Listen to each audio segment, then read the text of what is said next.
Hello everyone, welcome back to my channel. So आइए आज की इस वीडियो में हम class 10th maths NCERT book exercise 3.5 जो कि चैप्टर का नाम है दो चर वाले रैखिक समीकरण युग्म। ओके, तो इसका हम लोग एक्सरसाइज 3.5 इस वीडियो में कंप्लीट करने वाले हैं। ओके, इससे पहले वाले एक्सरसाइज देखने के लिए इस वीडियो के डिस्क्रिप्शन में दिए गए लिंक पे आप क्लिक कीजिए। आपको एक लिंक में प्ले लिस्ट में आपको सारा वीडियो मिल जाएगा। ठीक है, तो जाइए डिस्क्रिप्शन चेक कीजिए। ओके, अब देखिए एक्सरसाइज 3.1 जो है ये वज्र गुणन विधि से ही रिलेटेड है। ओके, यानी कि वज्र गुणन विधि ही आपको सीखना है इस एक्सरसाइज में। ओके, तो पहला क्वेश्चन है, निम्न समीकरणों के युग्मों में से किसका अद्वितीय हल है, किसका कोई हल नहीं है, या किसका अपरिमित रूप से अनेक हल है।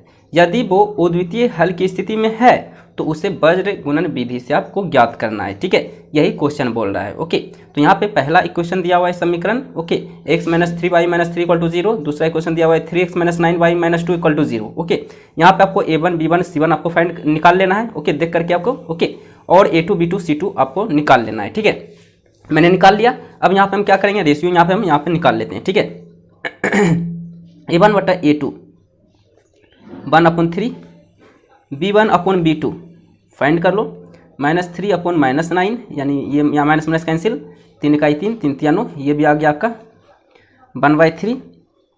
ओके, c1/c2 यानी -3/-2, तो यहाँ से माइनस माइनस कैंसिल यानी कि 3/2। ओके, 3/2।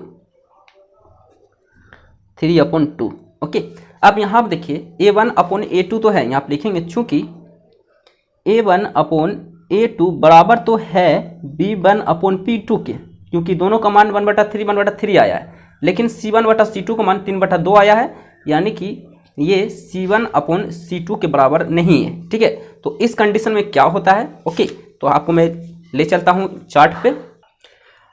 अब देखिए इस चार्ट को हमने आपको एक्सरसाइज 1 में ही आपको मैंने बता दिया था। ओके, 3.1 में ही मैंने आपको बताया था। ओके, नहीं 3.2 में मैंने आपको बताया था इसके बारे में फुल एक्सप्लेन में। ओके, तो ये चार्ट को आपको समझना है पहले। ओके, तो जाओ एक्सरसाइज 3.2 को आप अच्छे से आप देख लेना, तभी इसे आप समझ पाओगे। ठीक है, तो फिलहाल मैं आपको समझा दूंगा, इस क्वेश्चन के अकॉर्डिंग मैं समझा दूंगा। ओके, लेकिन इसे अच्छे से समझना है इस चार्ट के बारे में, तो मेरा वीडियो एक्सरसाइज 3.2 आप देख लेना। ठीक है, तो देखिए हमारा जो है वज्र गुणन विधि से हमें इसे बनाना है क्वेश्चन को, जब क्या होगा जब ये इसका अद्वितीय हल होगा तब। ओके, अब देखिए अद्वितीय हल होने का कंडीशन क्या है। यहाँ देखिए अद्वितीय हल होगा बीजगणित का, यदि a1/a2 not equal to b1/b2 के होगा, तभी हम वज्र गुणन विधि से हम बनाएंगे, क्योंकि तभी अद्वितीय हल होगा। ठीक है, ओके, अब यहाँ देखिए मेरा जो कंडीशन आ रहा है, ये वाला कंडीशन यहाँ पे आ रहा है, तो ये क्या है, इसका कोई हल नहीं है। ठीक है, इस कंडीशन में क्या होता है,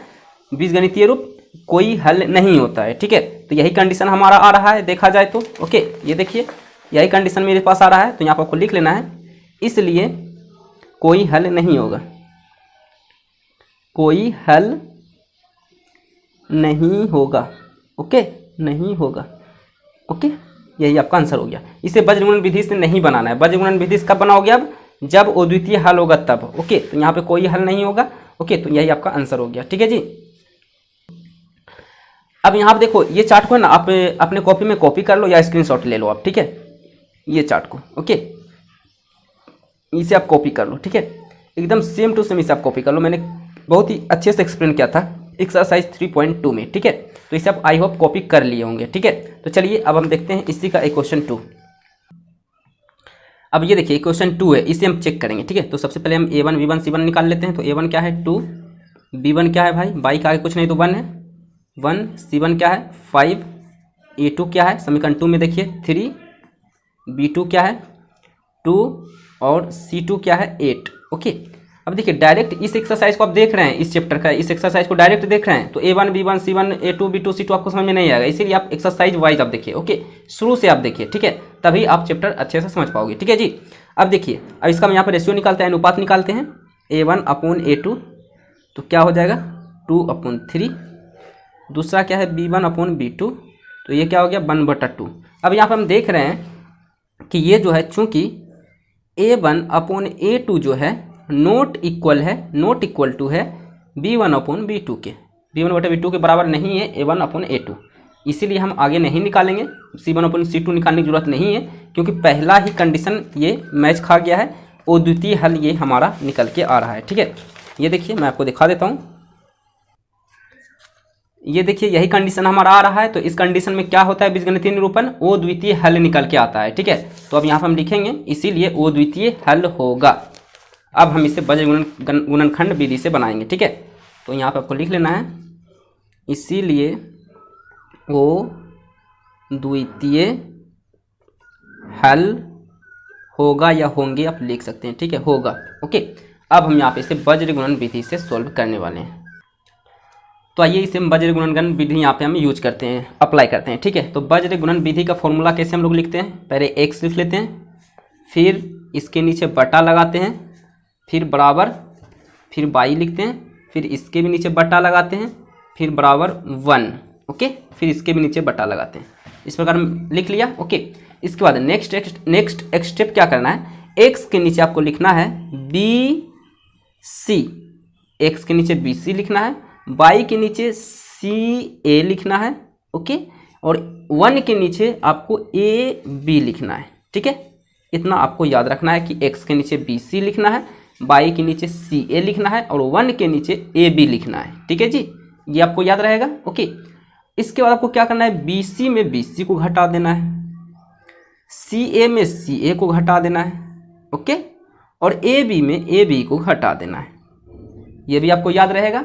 इसके बाद काउंटिंग कर देना है। काउंटिंग क्या करना है, 12 21 12 21 काउंटिंग कर देना है। ये हो गया 1 और 2 12, फिर 1 और 2 21, इसी प्रकार 12 21 12 21। ओके, तो इस प्रकार ये फॉर्मूला आपका बन के रेडी हो चुका है। ओके, अब यहाँ पे देखे होंगे कई लोग यहाँ पे 1 को यहाँ 1 के आगे माइनस लेकर के बनाते हैं, कई लोग प्लस लेकर के बनाते हैं, लेकिन आप समझ नहीं पाते हो कि माइनस कभी क्यों लेते हैं, प्लस लेकर के क्यों बनाते हैं। ओके, तो यहाँ पर आप गौर से देखिए, ये जो हमारा इक्वेशन है, इस इक्वेशन को इस फॉर्म में भी हम लिख सकते हैं, 2x + y, इस 5 को इस साइड लेते आएंगे तो ये -y हो जाएगा, -5 हो जाएगा इक्वल टू 0। इसी प्रकार इस इक्वेशन को भी हम 3x + 2y - 8 इस प्रकार लिख सकते हैं इक्वल टू 0। ओके, तो इस कंडीशन में रख करके आप बनाना चाहते हो, इस कंडीशन में तब 1 के आगे प्लस ही रहेगा, लेकिन आप चाहते हो कि हम इसी कंडीशन में रख करके बनाएं, इस कंडीशन में रख करके नहीं बनाएं इस इक्वेशन को, तब यहाँ पे माइनस आ जाएगा। बस इतना ही अंतर है, यही आपको समझना है। ठीक है, यहाँ माइनस कब होगा प्लस कब होगा आप समझ गए। ठीक है, ओके, ये जो कांस्टेंट है ना 5 और 8, अगर इसको भी हम इसी साइड लेते आएंगे दोनों को, तो हमें यहाँ पे माइनस लेने की जरूरत नहीं है। अगर हम दोनों मेरा इस फॉर्म में है कांस्टेंट, तब हमें यहाँ पे माइनस लेना पड़ेगा। ठीक है, तो हम इसी फॉर्म में रख करके हम बनाना चाहते हैं, तो यहाँ पे मैंने माइनस ले रखा है। ठीक है, ओके, अब यहाँ पे सभी का मैं वैल्यू पुट कर देता हूँ। x/b1, c1 क्या है, b1 हमारा है 1 इंटू c2 कितना है 8, फिर माइनस b2 कितना है, यहाँ पे देखिए ना सबका मान यहाँ पे मैंने निकाल रखा है ना, यही वाला मैं लिख रहा हूँ। ठीक है, जो यहाँ पे मैंने लिख रखा है यही वाला वैल्यू यहाँ पे मैं लिख रहा हूँ। ठीक है, अच्छा b2 कितना है भाई 2 इंटू c1 कितना है 5। ओके, इक्वल टू y/c1 कितना है, मैं सारा का सारा यहाँ पे मैं लिख लेता हूँ पहले। ठीक है, सो मैंने यहाँ पे सारा का सारा वैल्यू मैंने यहाँ पे पुट कर लिया। ओके, अब आइए यहाँ पे हम इसे आगे हम यहाँ पे सोल्व करते हैं। ओके, तो x/1 इंटू 8 ही रहेगा, फिर -2 इंटू 5 10 हो जाएगा, इक्वल टू 5/5 इंटू 3 15 हो जाएगा, -8 इंटू 2 16 हो जाएगा, equal to -1/2 into 2 4 3 into 1 3। Okay, अब इसे हम यहाँ पे घटाएंगे तो x/8 - 10 तो -2 हो जाएगा, इक्वल टू y/15 - 16 क्या हो जाएगा -1 हो जाएगा। ठीक है जी, तो -1 इक्वल टू -1/4 - 3 1 हो जाएगा। ओके, अब क्या करना है, इसके बाद x वाले टर्म को इसके बराबर करना है, फिर y वाले टर्म को भी इसके बराबर करना है। ठीक है, तो x वेरिएबल को हम पहले कर लेते हैं इसके बराबर, फिर y वाले वेरिएबल को भी कर लेते हैं इसके बराबर। ठीक है, अब यहाँ पे हम क्रॉस मल्टीप्लाई करेंगे पहले x वाले टर्म को, तो x 1 से मल्टीप्लाई हो जाएगा, x इक्वल टू ये -2 जो है ये -1 से मल्टीप्लाई हो जाएगा, तो माइनस प्लस माइनस, तो x इक्वल टू क्या हो जाएगा -+ तो +2 हो जाएगा। ओके, इसी प्रकार इसे भी हम क्रॉस मल्टीप्लाई यहाँ पे करेंगे तो y 1 से मल्टीप्लाई हो जाएगा तो y इक्वल टू -1 इंटू -1, तो माइनस माइनस प्लस होता है तो y इक्वल टू क्या हो जाएगा +1। ओके, तो यहाँ पर आपको लिख लेना है, इसीलिए x इक्वल टू 2 और y इक्वल टू 1, यही क्या हो गया आपका फाइनल आंसर। ओके, तो इस प्रकार आप वज्र गुणन विधि से आप क्वेश्चन सोल्व करोगे। ठीक है, यहाँ पे आपको समझना है यहाँ पे माइनस कब लेते हैं प्लस कब लेते हैं। ठीक है, मैंने आपको समझा रखा है। ठीक है, अब चलिए देखते हैं क्वेश्चन नंबर इसी का थर्ड क्वेश्चन देखते हैं। अब ये देखिए मेरा थर्ड इक्वेशन है। ठीक है, थर्ड समीकरण, थर्ड क्वेश्चन है, 1 का ही थर्ड क्वेश्चन है। ठीक है, यहाँ पर भी निकाल लेते हैं a1 क्या है 3, कॉमा b1 क्या है -5, कॉमा c1 कितना है भाई 20। ओके, इसी प्रकार सेकंड क्वेश्चन में आते हैं, a2 कितना है भाई 6, b2 कितना है भाई -10 और c2 कितना है 40। अब कई लोगों को ये समझ में नहीं आ रहा है तो उसकी गलती है, क्योंकि वो एक्सरसाइज वाइज नहीं देखा है, यानी चैप्टर वाइज तो आप देख रहे हैं लेकिन इससे पहले वाले प्रीवियस एक्सरसाइज देख लो, 3.1, 3.2, 3.3, 3.4, 3.5, इस प्रकार देखोगे तभी आपको चैप्टर इजी लगेगा। ठीक है, तो आइए अब हम यहाँ पे इसका रेशियो निकालते हैं। a1/a2, तो a1 क्या है भाई 3 और a2 क्या है 6, तो ये कैंसिल होगा, 3 1 ज़ा 3, 3 2 ज़ा 6। ओके, यानी 1/2। इसी प्रकार b1/b2 equal to -5/-10, minus plus cancel, तो 5 1 ज़ा 1, 5 2 ज़ा 10, यानी ये भी आ गया 1/2। ओके, इसी प्रकार c1/c2 निकालते हैं, तो ये है आपका 20 c1 है और c2 कितना है भाई 40, तो ये कैंसिल होगा, 20 इकाई 20, 20 दूनी 40, यानी कि ये भी आ गया 1/2। तो ये देखा जाए तो यहाँ पर लिखेंगे, चूँकि a1 जो है a1/a2 बराबर है b1/b2 के और ये बराबर है c1/c2 के। ओके, तो इस कंडीशन में क्या होता है, ओ परिमित रूप से अनेक हल होते हैं। ठीक है, तो इसीलिए आपको लिखना है, इसीलिए ओ परिमित रूप से अनेक हल होंगे। ओके, तो इससे अब आगे सॉल्व नहीं करना है। ओके, वज्र गुणन विधि यहाँ पे नहीं अपनाना है। क्यों नहीं अपनाना है भाई, क्योंकि वज्र गुणन विधि सिर्फ उसी समीकरण में अप्लाई करेंगे जिसमें कि ओ द्वितीय हल देगा, उसी स्थिति में हमें वज्र गुणन विधि हमें अप्लाई करना है। ठीक है, अन्यथा वही आंसर हो जाएगा, सिर्फ एक्सप्लेन करके लिख लेना है इस प्रकार जैसे मैंने लिख रखा है। ठीक है, तो चलिए अब देखते हैं इक्वेशन 4। चलिए, यही मेरा है क्वेश्चन नंबर 1 का फोर्थ इक्वेशन। ठीक है, तो इसमें भी हम निकाल लेते हैं, a1 इक्वल टू क्या है, x का भी कुछ नहीं, कोफिशिएंट तो क्या है, गुणांक 1 है, तो 1, कॉमा b1 -3 है, c1 इक्वल टू -7 है।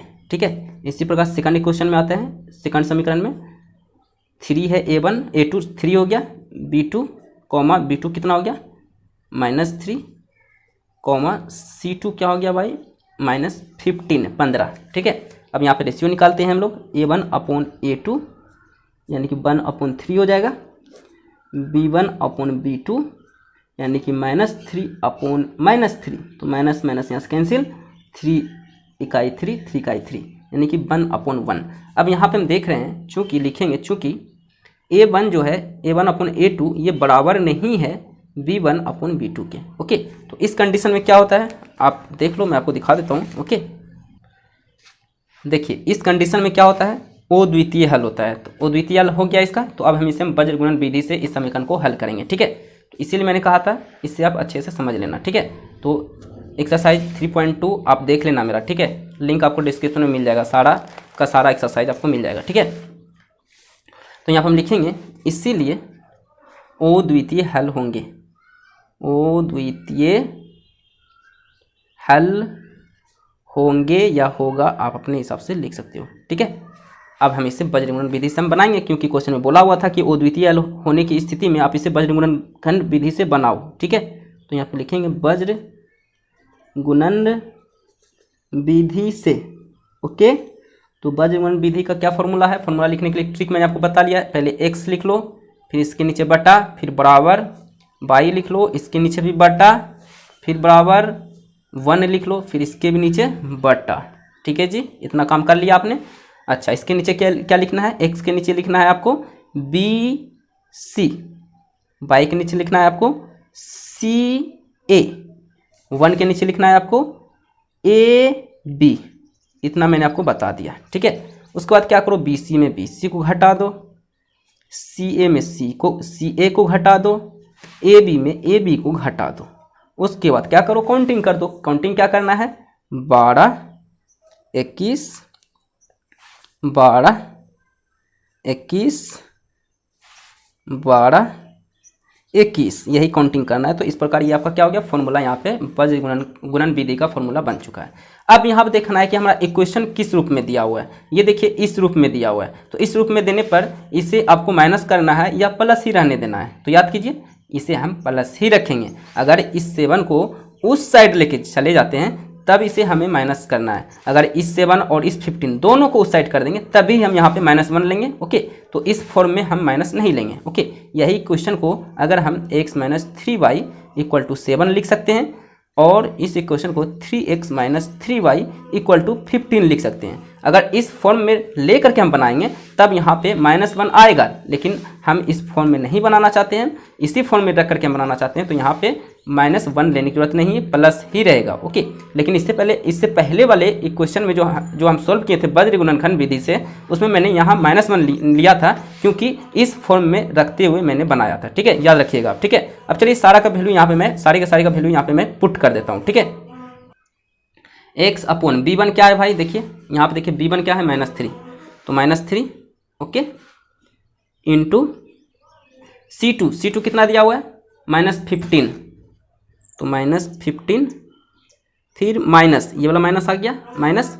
अच्छा, इसके बाद क्या है B2 कितना दिया हुआ है भाई, देखिए B2 -3 दिया हुआ है, तो -3 ओके, फिर इंटू B2 हो गया, फिर C1 कितना दिया हुआ है भाई, -7, तो -7 ओके। इसी प्रकार हम सभी का मान यहाँ पे पुट कर लेते हैं। ओके, चलिए तो यहाँ पे देखिए सारे के सारे वैल्यू मैंने पुट कर रखा है। ओके, इसके हिसाब से। ओके, ये जो मैंने यहाँ पे A1 B1 C1 A2 B2 C2 निकाला था, तो क्वेश्चन में यहाँ पे मैंने पुट कर लिया। ओके, यहाँ पे क्या है 3 इंटू -3 है। ओके, आपको साफ नहीं दिख रहा होगा। ओके, 1 इंटू -3 -3 इंटू -3 है। ठीक है, तो यहाँ पे हम कैलकुलेशन करते हैं। अब देखिए यहाँ पे समझिएगा। ओके, कैलकुलेशन में थोड़ा सा आपको दिक्कत हो सकती है। ठीक है, जैसे देखिए x/।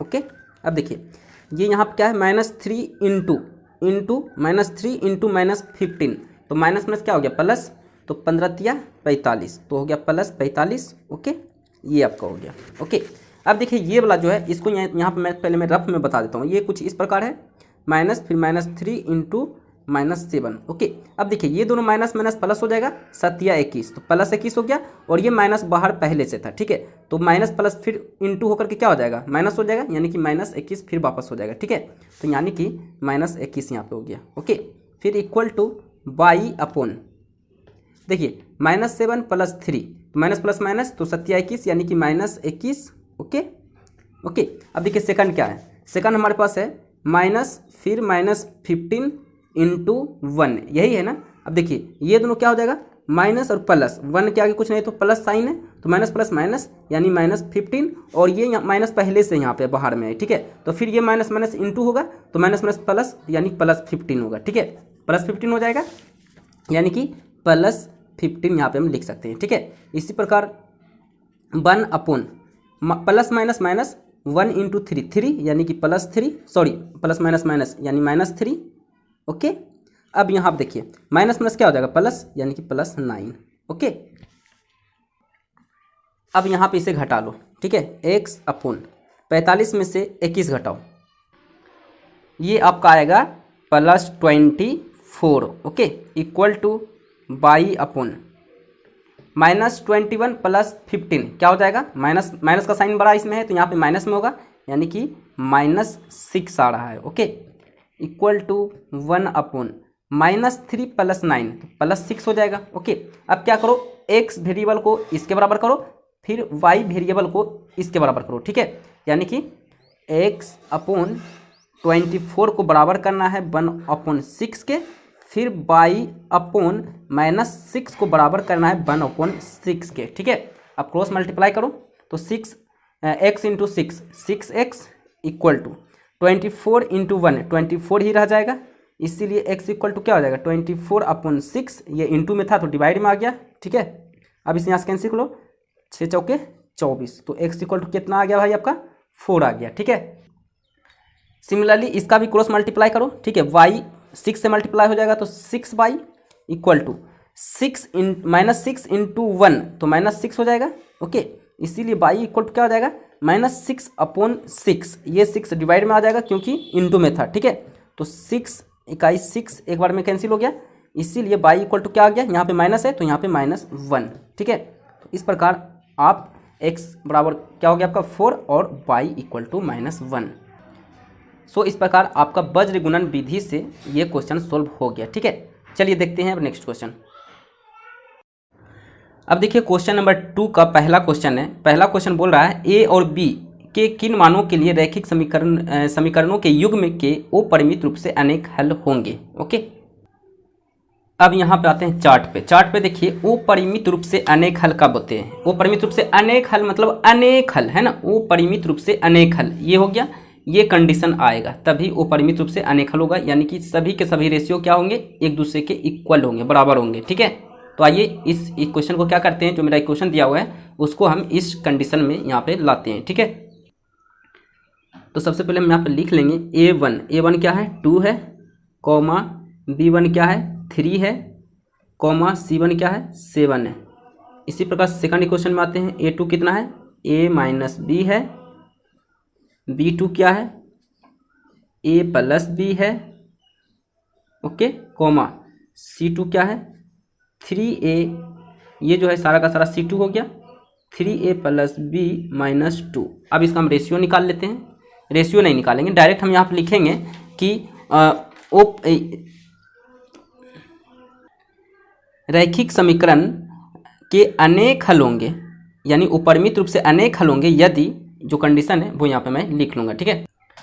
तो यहाँ पे आपको इस तरह लिख लेना है, रैखिक समीकरण के अपरिमित रूप से अनेक हल होंगे यदि ये कंडीशन होगा, ठीक है। अब यहाँ पे हम सारे के रेशियो यहाँ पे लिख लेते हैं। a1 क्या है 2 है, तो 2 a2 कितना है a माइनस b, ओके, बराबर b1 क्या है 3, b2 क्या है a plus b, okay, equal to c1 क्या दिया हुआ है 7 अपॉन c2 कितना दिया हुआ है 3a plus b minus 2, okay. अब देखिए ये क्या है, एक दूसरे के इक्वल है, तो इसमें से हमें a और b फाइंड करना है, ओके। तो आप चाहो तो यहाँ पे दो समीकरण तो आपको बनेगा ही, युग्म में जोड़ा तो बनेगा ही, ठीक है। आप चाहो तो इन दोनों को एक साथ कर लो, आप चाहो तो इन दोनों को एक साथ कर लो, आप चाहो तो इन दोनों को एक साथ कर लो, ठीक है। यानी कि दो तो यहाँ पे युग्म में आपको जोड़ा तो लेना ही है, ठीक है। हम क्या करते हैं, पहले हम इन दोनों को एक साथ कर लेते हैं, ठीक है। तो यहाँ पे हो जाएगा 2/a minus b equal to 3/a plus b, okay. आइए पहले हम यहाँ पे सोल्व करेंगे, ठीक है। तो इसे हम क्रॉस मल्टीप्लाई करेंगे, 2 क्या हो जाएगा, इससे मल्टीप्लाई हो जाएगा a प्लस b से, और इक्वल टू 3 मल्टीप्लाई हो जाएगा a माइनस b से। क्रॉस मल्टीप्लाई किए हैं यहाँ पे, ठीक है, कोना कोनी यहाँ पे गुना किए हैं, ओके ओके। तो 2 इंटू a 2a, फिर plus 2b equal to 3a minus 3b, okay, 3b, okay, ये हो गया आपका। अब आइए 2a प्लस 2b हो गया, और इस a को भी इसी साइड ले लेते हैं, सारे के सारे एक ही टर्म है, ओके। तो -3a सारे वेरिएबल ही है, और इस 3b को लाएंगे तो ये माइनस है तो इस साइड आएगा तो प्लस हो जाएगा, तो plus 3b equal to 0, okay. अब देखिए a को a के साथ घटाएंगे तो प्लस 2a माइनस 3a, तो क्या हो जाएगा -a हो जाएगा, ओके। अब देखिए प्लस 2b प्लस 3b, तो क्या हो जाएगा प्लस 5b हो जाएगा, ठीक है, इक्वल टू 0। इसे आप इक्वेशन नंबर फर्स्ट मान लो, ओके। अब हम क्या करेंगे, आप चाहो तो इसको एक साथ कर लिए ना, आप चाहो तो इसको एक साथ कर लो, या फिर इसको एक साथ कर लो, ठीक है। तो हम क्या करते हैं, ये दोनों को हम कर चुके हैं ना, तो हम इसको और इसको कर लेते हैं, ठीक है। हम चाहे तो इसको भी एक साथ कर सकते थे, ठीक है। तो हम क्या करते हैं यहाँ पे इसको ही एक साथ कर लेते हैं, ठीक है। तो ये आपका क्या हो जाएगा 3/a plus b equal to 7/3a plus b minus 2। अब हम इसे भी क्रॉस मल्टीप्लाई कर लेते हैं, ये 3 इससे मल्टीप्लाई हो जाएगा तो 3a plus b minus 2, okay, equal to 7 जो है इससे मल्टीप्लाई हो जाएगा a प्लस b से, ठीक है, क्रॉस मल्टीप्लाई किए हैं, ठीक है। तो इसे हम यहाँ पे अंदर मल्टीप्लाई कर लेते हैं, 3 into 3 9a plus 3b minus 6 equal to 7b plus 7A, sorry 7 into A 7A होगा, ठीक है, 7A plus 7B, okay, 7A plus 7B, okay, ये 7A है, ठीक है, इसे ए आप देखोगे, ठीक है। अब देखिए 9A प्लस 3B, ओके, ये जो कांस्टेंट है, ठीक है, इसे हम उस साइड लेके चले जाएंगे इस 6 को, ठीक है, तो इसे हम यहाँ पे नहीं लिखेंगे, ठीक है। अब ये देखिए 7A प्लस में तो इस साइड आएगा तो माइनस 7A हो जाएगा, ठीक है। अब ये देखिए प्लस 7B है तो इस साइड आएगा तो माइनस 7B हो जाएगा, इक्वल टू इस 6 को उस साइड कर लेते हैं, तो ये माइनस है तो उस साइड जाएगा तो प्लस हो जाएगा, ठीक है। अब ए वाले टर्म को ए वाले टर्म के साथ जोड़ेंगे या घटाएंगे, और बी वाले टर्म को बी वाले के साथ जोड़ेंगे या घटाएंगे, ठीक है। तो 9A माइनस 7A क्या हो जाएगा 2A, ओके। अब देखिए प्लस 3B माइनस 7B क्या हो जाएगा माइनस 4B हो जाएगा, ठीक है, इक्वल टू 6। अब यहाँ पे देखिए इसे हम समीकरण 2 अभी नहीं मानेंगे, यहाँ पे देखिए 2 कॉमन निकल के आ रहा है, ठीक है। आप चाहो तो समीकरण 2 यहाँ मान सकते हो, लेकिन हम यहाँ पे कॉमन आ रहा है तो कॉमन लेकर के बनाएंगे तो हमें इक्वेशन आगे सोल्व करने में मेरे लिए इजी होगा, ठीक है। तो यहाँ पे हम 2 कॉमन ले लेते हैं क्योंकि कॉमन आ रहा है, ठीक है, तो कॉमन आ रहा था 2 मैंने कॉमन ले लिया, ठीक है। इसीलिए a minus 2b equal to क्या हो जाएगा, क्या हो जाएगा, ये 2 जो है 6 के नीचे आ जाएगा, तो 2 तिया 6, यानी कि a minus 2b equal to 3, equation number 2 हो गया, ठीक है। अब हम इसे कोई भी विधि से, विलोपन विधि से, प्रतिस्थापन विधि से, वज्र गुणन विधि से, जो भी विधि से बनाना चाहेंगे हम a और b का मान निकालेंगे अपने हिसाब से, ठीक है। तो हम यहाँ पे हम विलोपन विधि से ही बनाते हैं, इजी होगा, ठीक है। आप चाहो तो कोई भी विधि अपना सकते हो, इसमें कंडीशन नहीं दिया गया है कि a और b का मान निकालने के लिए इसी विधि का उपयोग करो, कंडीशन में नहीं दिया हुआ है तो कोई भी विधि अप्लाई कर सकते हैं, ठीक है। यहाँ पर हम लिखेंगे विलोपन विधि से समीकरण 1 क्या था और समीकरण 2 क्या था वो यहाँ पे मैं लिख लेता हूँ। तो यहाँ पे मैंने लिख लिया समीकरण 1 और समीकरण 2। तो अब यहाँ पे लिखेंगे विलोपन विधि से कैसे बनाते हैं, दोनों समीकरण को ले लेते हैं। तो समीकरण लिखेंगे 1 और समीकरण 2 से। मैंने सारे विधि से वीडियो बना रखा है, आप देख लीजिएगा, ओके। चैनल पे आप चेक कीजिए जा करके, विलोपन विधि से अलग से वीडियो बनाए हैं, उसके बाद क्या बोलते हैं प्रतिस्थापन विधि से अलग से वीडियो बनाए हैं, ठीक है। और वज्र गुणन विधि तो इस चैप्टर में, इस एक्सरसाइज में समझ ही रहे हैं, ठीक है, ओके। अब यहाँ पे समीकरण 1 और 2 यहाँ पे लेंगे, तो minus a plus 5b equal to 0 समीकरण 1 है। समीकरण 2 क्या है, a minus 2b equal to 3, okay. अब यहाँ पे देखिए ये minus a plus a cancel, अब 5b माइनस 2b तो 3b हो गया इक्वल टू 3, इसीलिए b इक्वल टू क्या हो जाएगा 3/3, ओके। तो 3 1 जा 3, ओके, इसीलिए b इक्वल टू क्या मेरा आ गया है 1 आ गया, ठीक है। अब इस b का मान समीकरण 1 या समीकरण 2 में रखेंगे हम, तो उससे हम a का मान निकाल सकते हैं, ठीक है। तो हम किसी भी समीकरण में रख सकते हैं, तो हम कोई भी समीकरण में हम यहाँ पे रख सकते हैं, ठीक है, आपकी मर्जी। हम यहाँ पे समीकरण 1 में ही रख लेते हैं, ठीक है। तो यहाँ पे लिखते हैं b का मान समीकरण 1 में रखने पर, तो समीकरण 1 क्या है, minus a plus 5b equal to 0, okay. तो यहाँ पे b का मान रख लेते हैं, तो minus a plus 5 into 1, b के जगह पे 1 मान रखेंगे, तो माइनस a इक्वल टू क्या हो जाएगा, ये देखिए ये जो है प्लस प्लस हो जाएगा, प्लस 5 हो जाएगा, तो उस साइड जाएगा तो माइनस 5 हो जाएगा, तो इस प्रकार माइनस माइनस कैंसिल, इसीलिए a इक्वल टू क्या आ गया 5 आ गया, ठीक है। तो यहाँ पर आपको फाइनली लिख लेना है, इसीलिए a equal to 5 comma b equal to 1, okay, यही हो गया आपका आंसर। चलिए इसी का सेकंड क्वेश्चन देखते हैं।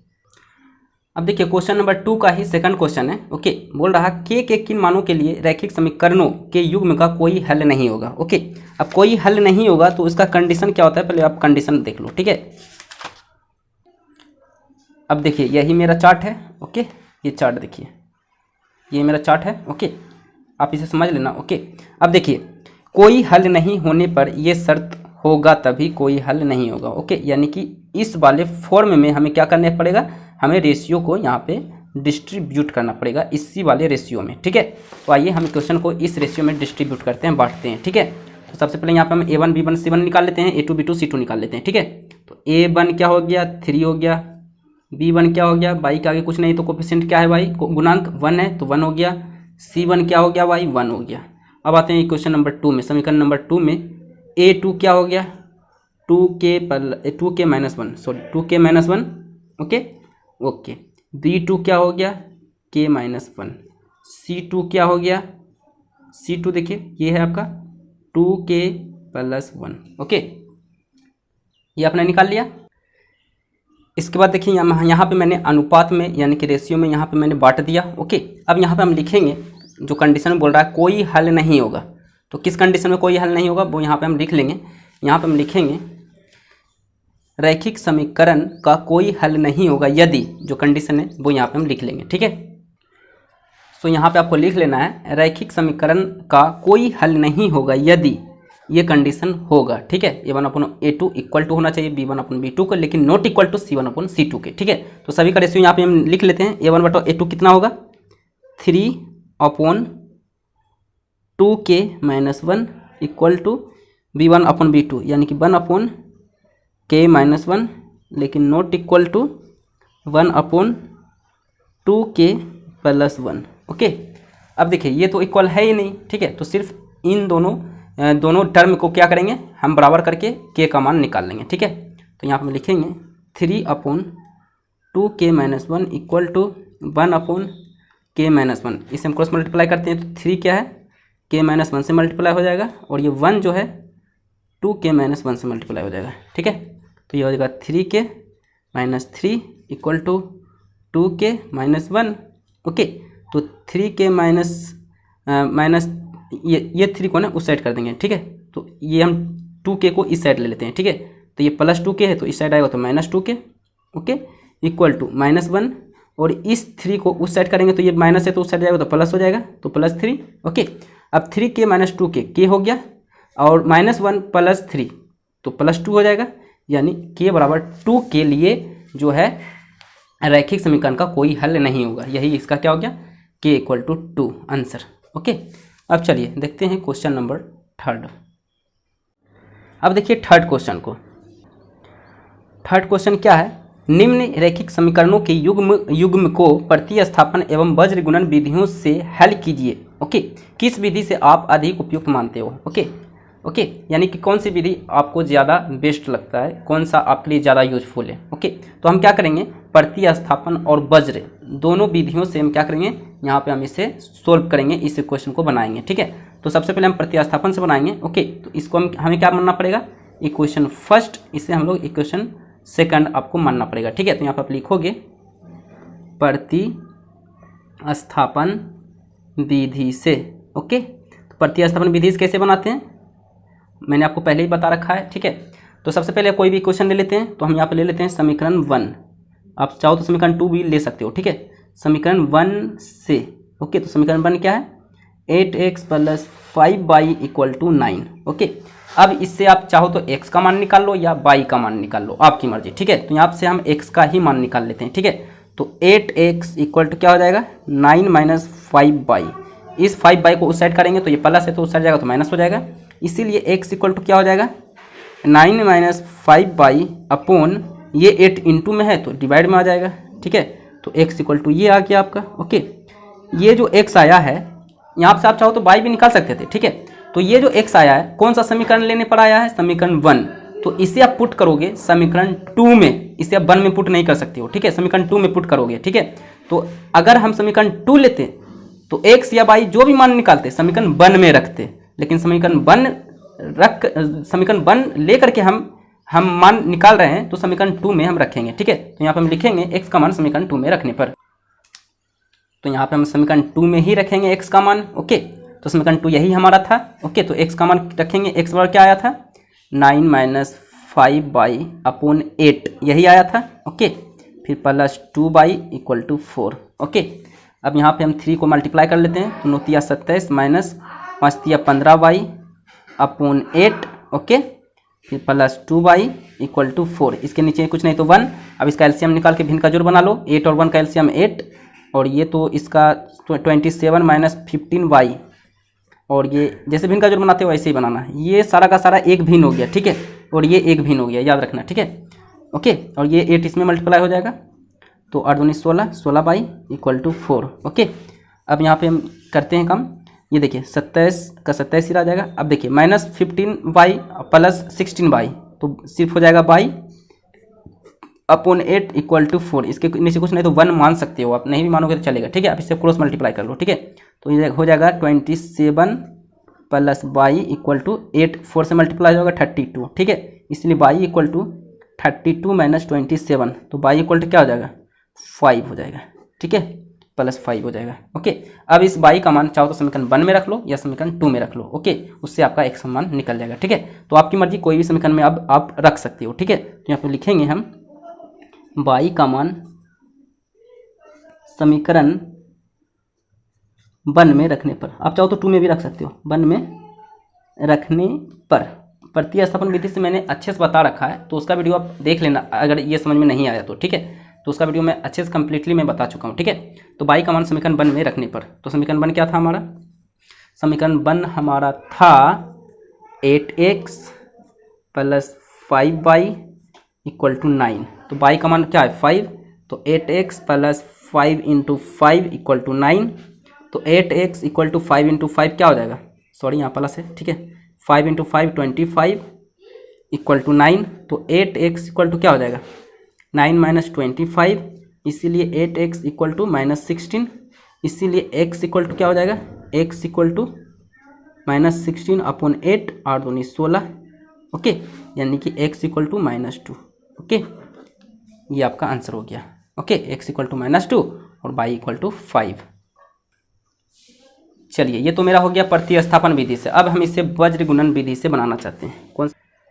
अब आइए वज्र गुणन विधि से हम बनाते हैं। यही समीकरण दिया हुआ था। ओके, अब यहाँ से हम क्या करते हैं, a1 b1 c1 निकाल लेते हैं, a2 b2 c2 निकाल लेते हैं, ठीक है। तो a1 क्या है हमारा 8, b1 क्या है हमारा 5 और c1 क्या हमारा है 9। ओके, अब आते हैं समीकरण 2 में। a2 क्या है हमारा 3, b2 क्या है हमारा 2 और c2 क्या हमारा है 4। ओके, अब यहाँ पे हम रेशियो निकाल लेते हैं। ओके, रेशियो इसमें नहीं निकालेंगे, सॉरी, ये तो हम वज्र गुणन विधि से बना रहे हैं। ओके, अब यहाँ पे हम फॉर्मूला लिखेंगे, वज्र गुणन विधि का फॉर्मूला क्या होता है, ठीक है। फॉर्मूला लिखने का मैं आपको ट्रिक बता देता हूँ, ठीक है। पहले क्या करना है, आपको x लिखना है, फिर बटा लेना है डिवाइडेड बाय, फिर इक्वल टू, फिर y लिखना है, फिर डिवाइडेड बाय यानी कि बटा लेना है, फिर इक्वल टू, फिर 1 लिखना है, फिर बटा लिखना है डिवाइडेड बाय, ठीक है। ये आपने लिख लिया। अब x के नीचे आपको लिखना है BC, x के नीचे BC, y के नीचे CA और एक के नीचे यानी कि 1 के नीचे AB।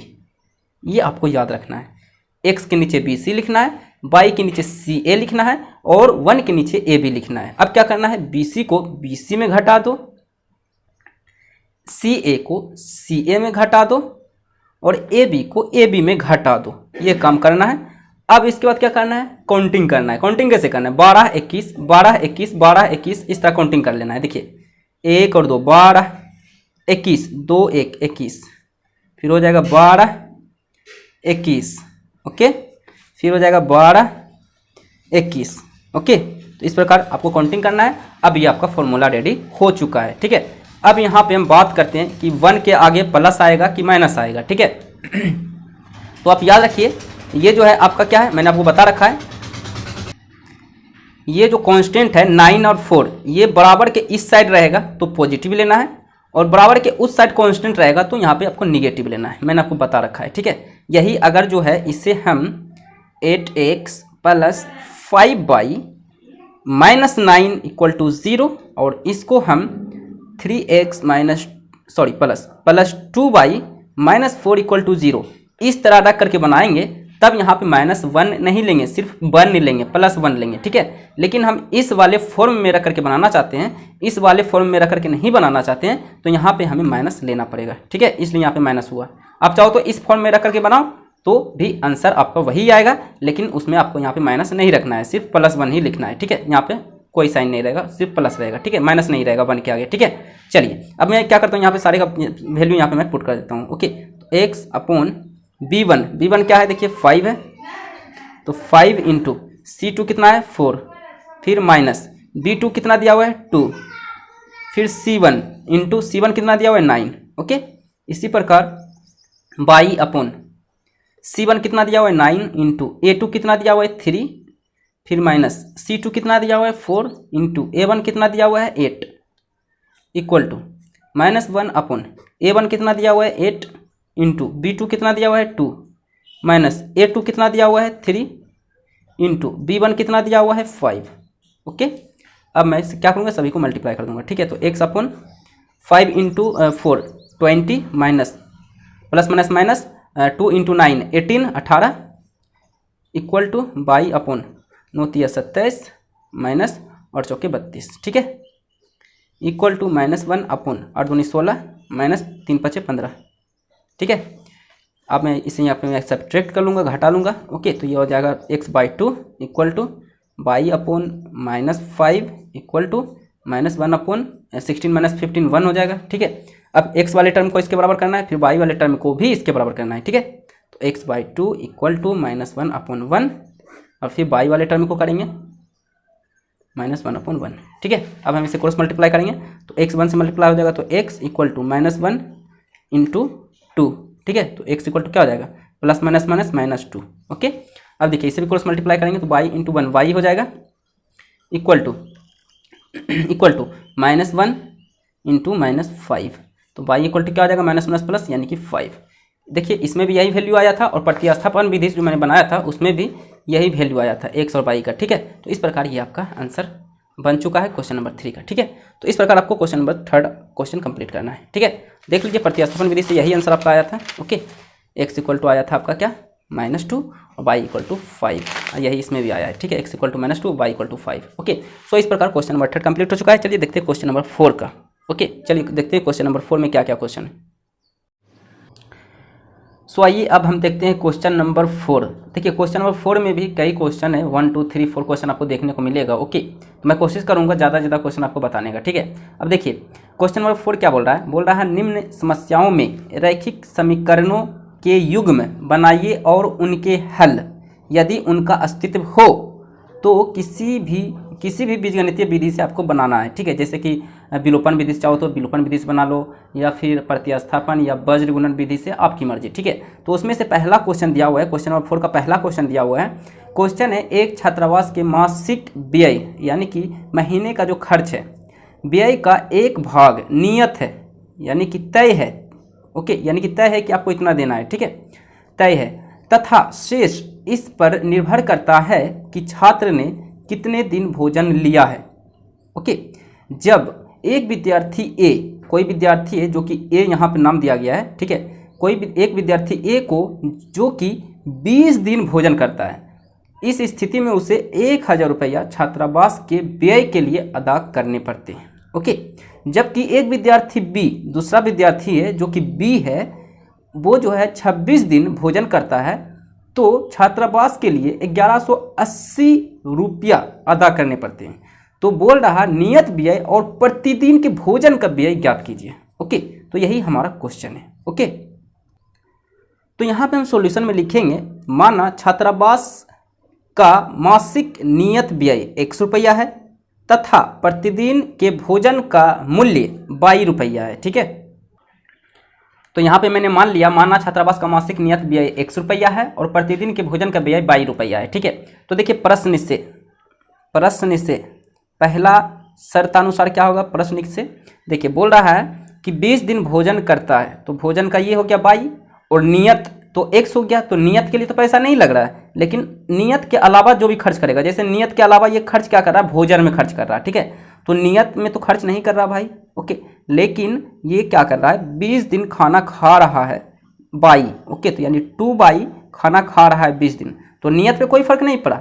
ओके, लेकिन भोजन पे फर्क पड़ा, 20 दिन खाया तो इसे अदा कितना करना पड़ा, 1000 रुपया। ये हुआ इसका समीकरण नंबर 1, ये मेरा हो गया। पुनः दूसरे शर्तानुसार ये क्या हो जाएगा, दूसरा छात्र है जो कि नियत पे तो नहीं लगेगा खर्च। ओके, नियत तो 100 रुपया है, इस पे तो खर्च नहीं लगेगा, लेकिन इसके अलावा जो है 26 दिन वो ये जो है भोजन करता है, भोजन को मैंने 22 से इंडिकेट किया है। ओके, तो इसका रुपया जो खर्च होता है वो होता है 1180 रुपया। ये हो गया इक्वेशन नंबर 2। ओके, अब इक्वेशन नंबर 1 और इक्वेशन नंबर 2 आपको मिल चुका है। अब आप चाहो तो जो मर्जी आपकी मर्जी जो भी विधि से बनाना चाहते हो आप यहाँ से x बाई फाइंड कर सकते हो। ओके, जैसे कि यहाँ पे देखिए x और x यहाँ पे देखिए दोनों का कोफिशिएंट सेम है, तो विलोपन विधि से मेरे लिए सबसे बेस्ट होगा। ठीक है, तो यहाँ पे हम लिखेंगे विलोपन विधि से आपकी मर्जी, जो भी विधि से बनाना चाहते हैं, प्रतिस्थापन या वज्र या फिर आप तुलनात्मक विधि, आपकी मर्जी, ठीक है। तो विलोपन विधि से हम लोग बनाने के लिए सीखने वाले हैं। ओके, अब देखिए तुलनात्मक विधि कई लोगों को नहीं समझ में आता है, ठीक है। तुलनात्मक विधि कई लोग पहली बार सुनते भी हैं, ठीक है, क्योंकि आपके सिलेबस में तुलनात्मक विधि है ही नहीं, ठीक है। तो उसका भी हम वीडियो आप दे देंगे डिस्क्रिप्शन में कि तुलनात्मक विधि से हम कैसे समीकरण हल करते हैं, ठीक है। अब देखिए विलोपन विधि से क्या करेंगे, यहाँ पे लिखेंगे समीकरण फर्स्ट और समीकरण सेकंड से। तो समीकरण फर्स्ट क्या है हमारे पास है, x plus 20y equal to 1000, और सेकंड इक्वेशन क्या है, x plus 26y equal to 1180, okay 1180, okay. अब देखिए यहाँ पे इसे माइनस करना पड़ेगा तभी ये कैंसिल होगा, तो ये भी माइनस हो जाएगा, ये भी माइनस हो जाएगा, ठीक है, ओके। अब यहाँ पे देखिए plus x y minus x y cancel, अब ये हो गया प्लस 20y और माइनस 26y इक्वल टू क्या हो जाएगा, माइनस 6y हो जाएगा, इक्वल टू, अब इसे यहाँ पे हम कैंसिल करेंगे तो माइनस माइनस में होगा, ओके, माइनस 180 180, ठीक है। इसीलिए y इक्वल टू क्या हो जाएगा, माइनस 180 अपॉन माइनस 6, तो माइनस माइनस कैंसिल, ओके, और 6 या 18 यानी कि 30, तो y इक्वल टू क्या आ गया हमारा, 30 आ गया। अब इस y का मान आपकी मर्जी समीकरण 1 में रखो या समीकरण 2 में रखो, उससे आपका x का मान निकल के आ जाएगा, ओके। तो यहाँ पे मैंने लिखा y का मान समीकरण 1 में रखने पर, आप चाहो तो 2 में भी रख सकते हो, ठीक है। समीकरण 1 में हम रख रहे हैं, तो समीकरण 1 यही हमारा था, ओके। तो y का मान कितना आया भाई, y का मान हमारा 30 आया, 30 आया, ठीक है। तो x plus 20 into 30 equal to 1000, okay. इसीलिए x प्लस इसको हम मल्टीप्लाई करेंगे तो क्या हो जाएगा, 600 इक्वल टू 1000, इसीलिए x इक्वल टू क्या हो जाएगा, x इक्वल टू 1000 माइनस 600, यानी x इक्वल टू आ गया आपका 400, ओके। यानी कि अब यहाँ पे देखा जाए तो हम यहाँ पे क्लियरली लिख सकते हैं, इसीलिए छात्रावास का मासिक व्यय, छात्रावास का मासिक व्यय, तो मासिक व्यय, छात्रावास का मासिक व्यय हमने x माना था, जो कि x बराबर क्या आया, 400, यानी 400 रुपया हो गया, ओके। और दूसरा क्या था, प्रतिदिन भोजन का मूल्य, ये क्या आया है, भोजन का मूल्य मैंने y माना था, तो y इक्वल टू 30 आया, यानी 30 रुपया प्रतिदिन भोजन का लगेगा, और मासिक व्यय तो है जो कि 400 रुपया है, ठीक है। तो इस प्रकार ये आपका फाइनल आंसर हो गया, ठीक है। अब चलिए इसी का क्वेश्चन नंबर 2 देखते हैं। चलिए देखते हैं क्वेश्चन नंबर 4 का ही सेकंड क्वेश्चन। एक भिन्न 1/3 हो जाती है जब उनके अंश में 1 घटाया जाता है, और वह 1/4 हो जाती है जब हर में 8 जोड़ा जाता है। तो बोल रहा है वह भिन्न ज्ञात कीजिए, ओके। तो यहाँ पर हम लिखेंगे सॉल्यूशन में, सॉल्यूशन यहाँ से मेरा स्टार्ट हो गया, ओके। लिखेंगे माना भिन्न का अंश इक्वल टू x है, और भिन्न का यहाँ पे कर दीजिए, ओके। भिन्न का अंश, यहाँ पे भिन्न का हर मान लेते हैं y है, ठीक है। तो इसीलिए भिन्न क्या हो जाएगा, इसीलिए भिन्न इक्वल टू क्या होता है, अंश बटा हर, यानी कि अंश मेरा x है, हर क्या है, y है, ओके। यही होता है भिन्न, ओके। तो अब यहाँ पे लिखेंगे प्रश्न से, प्रश्नानुसार पहला शर्त के अनुसार क्या है, बोल रहा है 1/3 हो जाती है जब अंश में 1 घटाया जाता है, अंश में, तो अंश क्या हमारा है, x है, x में हम 1 घटा देते हैं, y में कोई काम नहीं बोल रहा है करने के लिए, तो y एज इट इज यहाँ पे हम उतार लेंगे, ठीक है। y में कोई भी तब्दीली चेंजेस करने के लिए शर्त में नहीं बोला गया है, ठीक है।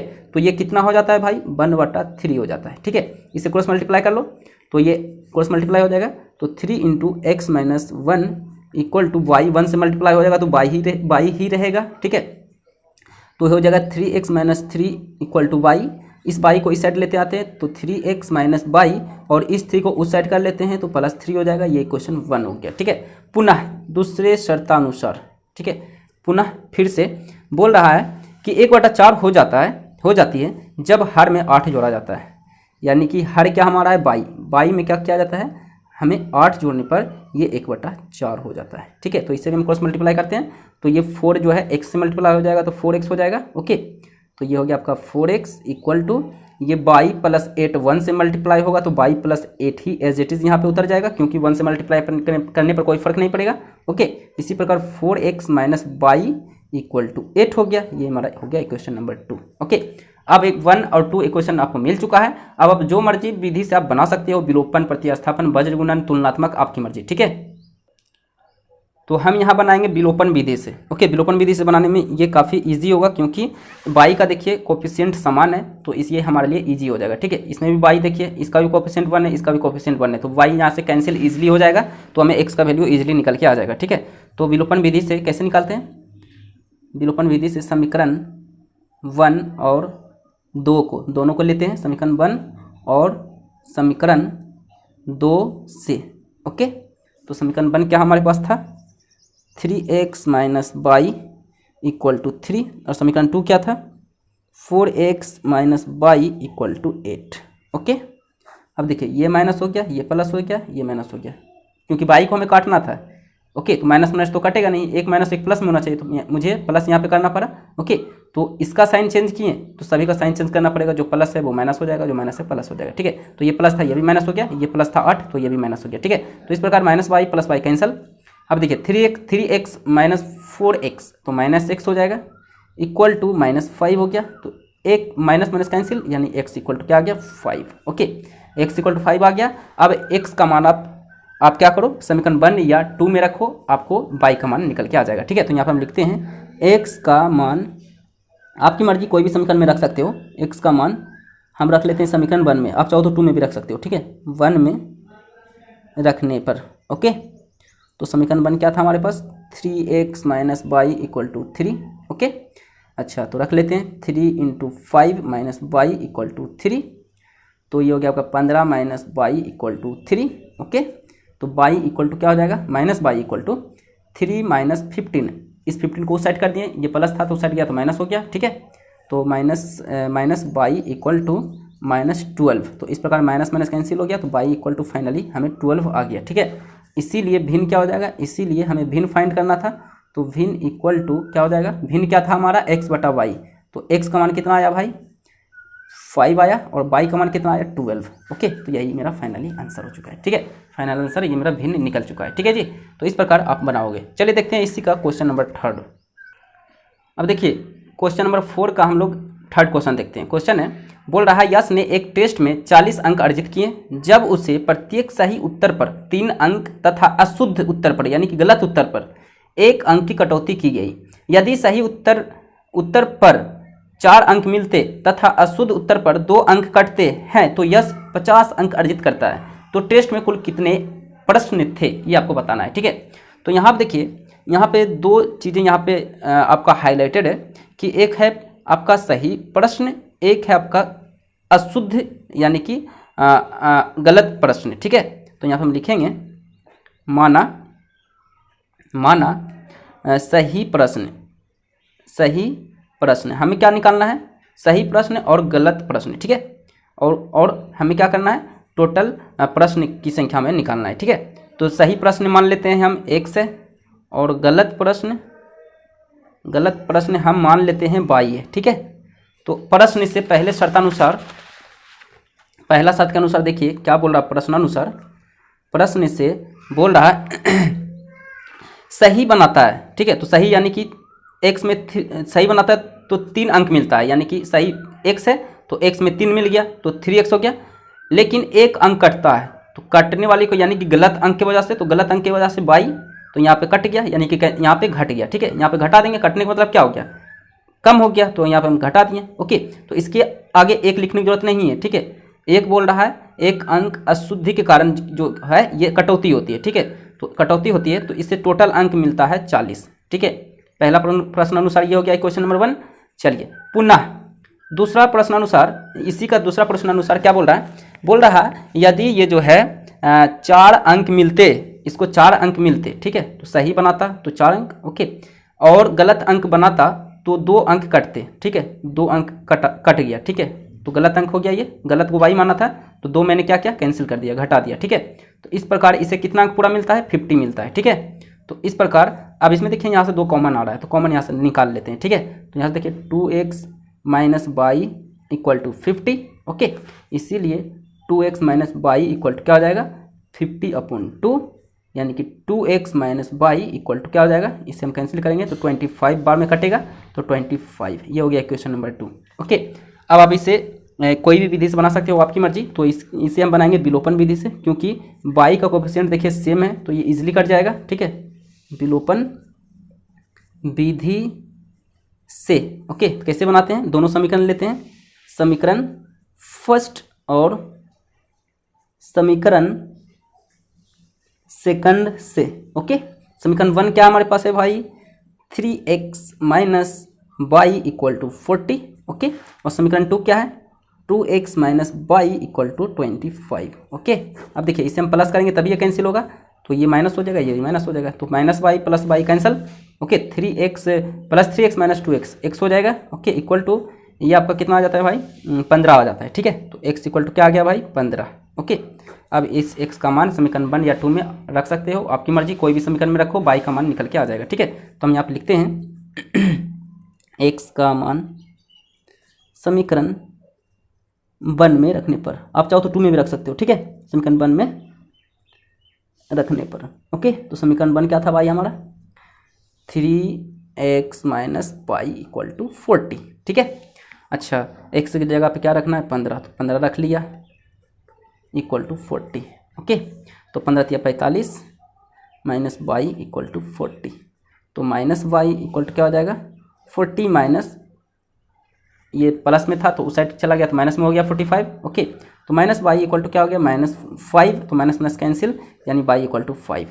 अब इसीलिए कुल प्रश्न यानी कि x और y गलत प्रश्न, ये सही प्रश्न है और गलत प्रश्न है। ठीक है, तो हम ऐड कर लेते हैं, x बराबर क्या आया था 15 और y बराबर 5। ओके, यानी कि टोटल प्रश्नों की संख्या कितना था भाई 20 था। ठीक है, यही आपका फाइनल आंसर हो गया। ठीक है जी, आई होप वीडियो आपको पसंद आया हो, वीडियो अच्छा लगे तो लाइक करें, चैनल पर नहीं तो सब्सक्राइब करें और इस वीडियो को ज़्यादा से ज़्यादा शेयर करें। ओके, सो मिलते हैं नेक्स्ट लेक्चर में। सो आज के लिए इतना ही, सो थैंक यू। ओके।